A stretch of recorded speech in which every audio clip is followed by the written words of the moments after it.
So these are yellow strips of paper. We call them our lines of inquiry. We've put a set of them into a little book for you. We've sealed up the end here to make sure they're easy to use.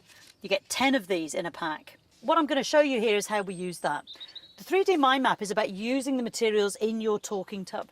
You offer them out to children, they start to talk about them, and then we can use these to sort and help them understand some concept mapping. What you can find is that as children are talking, you begin to pick up their interests. So if a child was talking to me about these flags, they would be sharing with me their knowledge, and I would write some of that on this yellow line of inquiry along with the word flags and point it often to the child who's sitting there. Another child might be more interested in the pheasant and link perhaps the pheasant feather with the pheasant and tell me something I would put on here. So this might be more to do with wildlife. Over here, those children who are really excited by tartans, well, I'm going to write on there for them tartans and anything they know about tartan.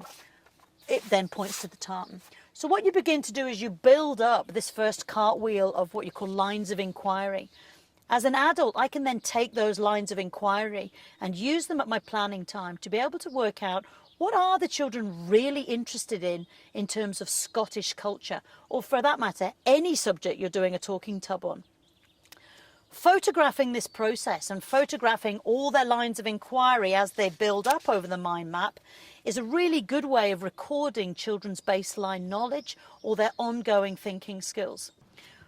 When you've finished doing your 3D mind map with your yellow strips of paper, what you can do is to collect these yellow strips of paper, these lines of inquiry, and start to sort them out. Stick them in your floor book, and they can be your framework of the types of things that children want to explore when they're working with you in your early years centre, or in fact right the way through the primary school.